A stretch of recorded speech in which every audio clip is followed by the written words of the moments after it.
Some of the greatest songs ever recorded were born from films nobody remembers. The music outlived the movies by decades, winning Oscars, topping charts, and becoming the defining soundtrack of entire generations. Would you help me stand? These are 12 soundtrack songs too good for their movies. Hit that notification bell so you never miss another deep dive into the music that shaped your life. Number 12, Last Dance by Donna Summer. It was the first disco song to win an Oscar. The song became a critical and commercial sensation, winning the Academy Award for Best Original Song at the 51st ceremony, the Golden Globe Award for Best Original Song, and the Grammy Award for Best Female R&B Vocal Performance, while peaking at number 3 on the Billboard Hot 100 in 1978. It also topped the Hot Dance Club Play chart for 6 consecutive weeks.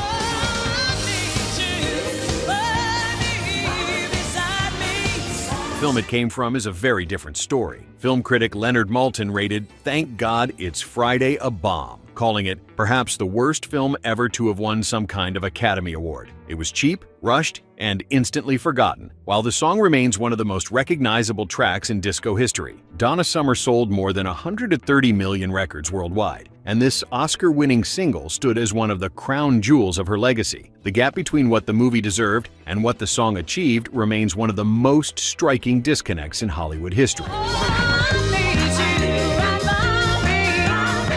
Number 11, Gangsta's Paradise by Coolio.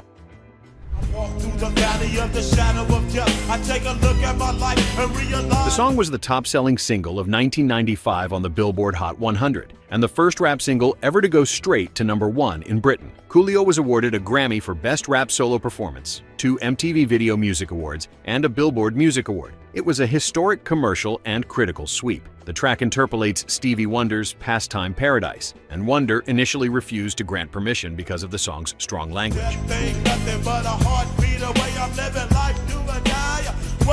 Coolio and producer Doug Rashid were persistent, and Wonder eventually signed off once Coolio agreed to rework the lyrics. Critical reviews of Dangerous Minds were mixed at best, with some praising Michelle Pfeiffer while widely criticizing the screenplay as contrived and stereotypical. The song and its memorable video quickly eclipsed the film entirely, broke new ground for hip-hop in the mainstream, and outlasted the movie by a generation. Number 10, Call Me by Blondie. The song was number 1 for 6 consecutive weeks on the Billboard Hot 100, and Billboard's number 1 single of the entire year in 1980. It also hit number 1 in the UK and Canada, and received a Grammy nomination for Best Rock Performance by a duo or group with vocal, and a Golden Globe nomination for Best Original Song. Composed by Giorgio Moroder as the main theme for American Gigolo, the song originally had Stevie Nicks lined up to record a vocal, but she was contractually prevented from participating. Debbie Harry stepped in, and the track became one of the most distinctive recordings of its era. American Gigolo has largely faded from cultural memory, surviving today mostly as a reference point for 1980s style and fashion. Call Me remains one of the defining songs of the early 1980s and Blondie's signature moment at their commercial peak. Before we continue, which of these songs hit you the hardest the first time you heard it? Were you watching the film in a theater? Or did you catch it on TV years later? Drop a comment and let us know where you're watching from today. Number 9, Eye of the Tiger by Survivor.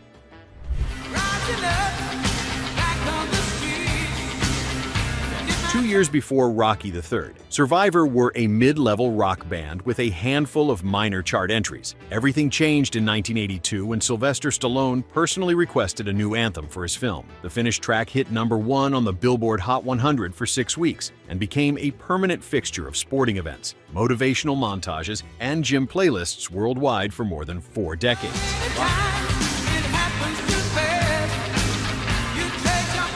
Rocky III is fondly remembered, but the film has not remotely kept pace with the song. Eye of the Tiger won Survivor the Grammy Award for Best Rock Performance by a duo or group with vocal in 1983, and was additionally nominated for Song of the Year and an Academy Award for Best Original Song. It remains one of the most recognized rock songs ever recorded.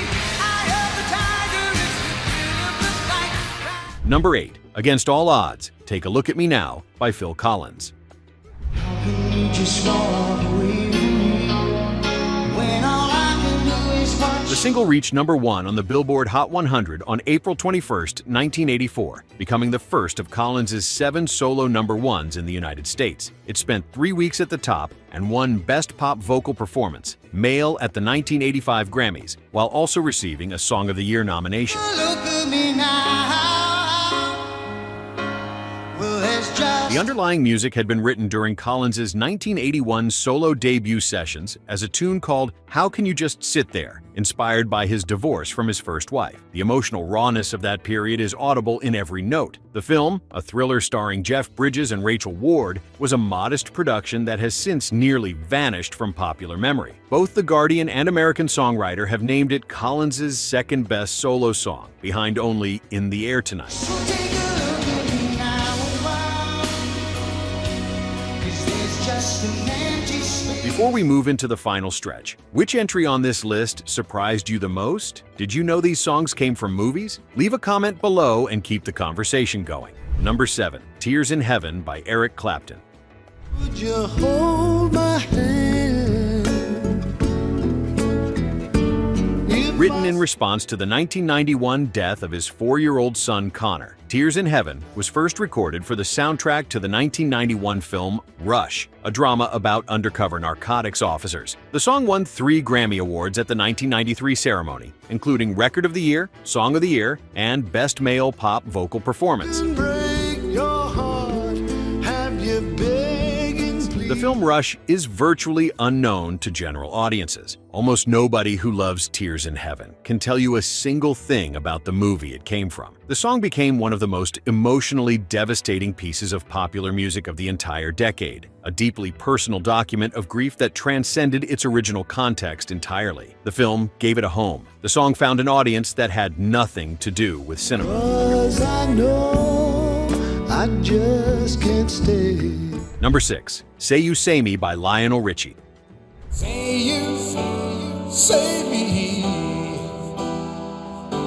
say it together. Over 90 million records sold, 4 number 1 albums. Lionel Richie was one of the most commercially dominant artists of the entire 1980s. In 1985, he contributed this ballad to White Nights, a Cold War drama starring Mikhail Baryshnikov and Gregory Hines. The song won the Academy Award for Best Original Song in 1986 and hit number 1 on the Billboard Hot 100 for 4 weeks, finishing as the number 1 song of 1985 on Billboard's year-end chart.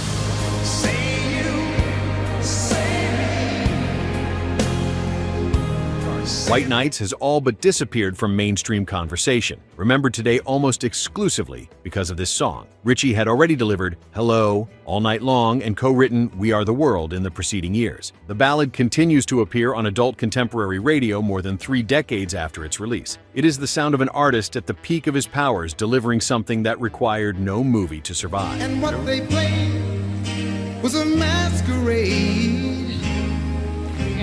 Number 5. Meet Me Halfway by Kenny Loggins.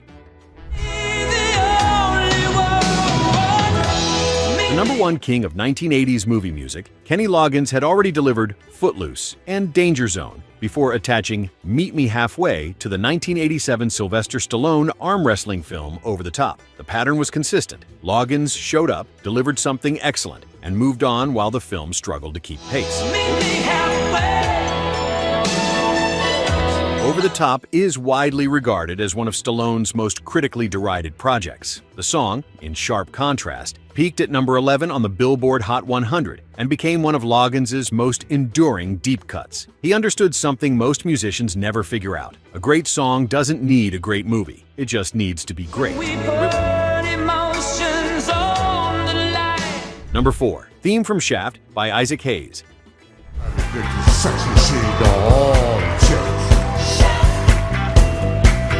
The song was not originally intended to be released as a single. Only after the film's success in theaters and the track's popularity in nightclubs did Enterprise Records release a 45 RPM single. Within 2 months, it hit number 1 on the Billboard Hot 100. The following year, it won the Academy Award for Best Original Song, with Hayes becoming the first African-American to win that honor in a non-acting category. Who is a man that would risk his neck for another man? Hayes revealed in a 2000 NPR interview that he had only agreed to write the score after producer Joel Freeman promised him an audition for the lead role, which eventually went to Richard Roundtree. Hayes never received the promised audition, but honored his side of the agreement anyway. The music he created became one of the most recognizable film themes in history, so culturally dominant that most people know it without having ever seen the original movie. Who is a man? Can we risk his neck for his brother, man?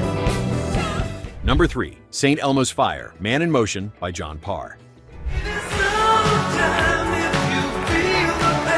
John Parr arrived as a relatively unknown British artist and delivered a song that dwarfed everything around it. St. Elmo's Fire, Man in Motion, reached number 1 on the Billboard Hot 100 on September 7, 1985, and spent 2 weeks at the top. Co-written by Parr and producer David Foster, the recording featured session musicians including members of Toto, whose contributions gave the track its unmistakably polished mid-decade sound. The film is generally considered the weakest entry in the Brat Pack cycle. The song became a defining anthem of mid-decade pop radio and remained in heavy rotation for years after the movie had left theaters. Parr had very little American chart history before or after this single, making it one of the most striking cases of a soundtrack entry completely defining an artist's commercial identity.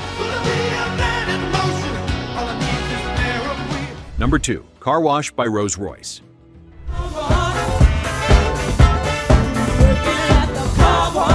Funk ensemble Rose Royce arrived for the 1976 film Car Wash and delivered a title track so infectious that it hit number 1 on the Billboard Hot 100 in early 1977, becoming one of the definitive party songs of the entire decade. Producer Norman Whitfield, who had shaped the sound of the Temptations throughout the late 1960s and early 1970s, helmed the entire soundtrack with the same precision he brought to classic Motown recordings. The film has largely faded from pop culture memory. A second single, I Wanna Get Next to You, also charted strongly, making this one of the rare cases where multiple songs outlasted the film. The title track has been sampled and covered across multiple decades, with Christina Aguilera and Missy Elliott revisiting it for the 2004 film Shark Tale. For anyone who grew up in the mid to late 1970s, the opening bars are pure, immediate joy. Well, those cars never seem to stop. Come in, work and work. Number 1. Don't You Forget About Me by Simple Minds. Won't you come see about me? I'll be alone. Written for the 1985 John Hughes film The Breakfast Club by Keith Forsey and Steve Schiff, the song was offered to several artists before landing with Simple Minds. Cy Curnin of The Fix declined it. Brian Ferry passed. Corey Hart was also considered. Jim Kerr has recalled that the group had serious reservations about recording a song written by people outside the band. They recorded it in a single session and initially viewed it as a minor commercial exercise.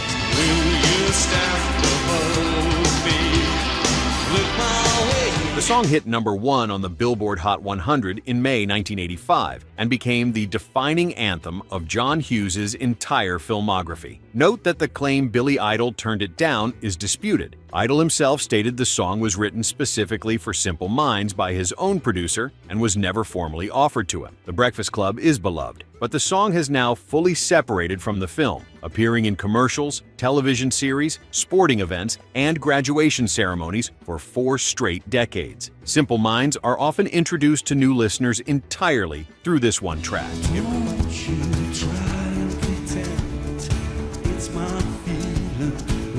It represents something rare in music history, a song that became too big not just for its movie, but for the artist who recorded it. The film was a moment. The song became forever.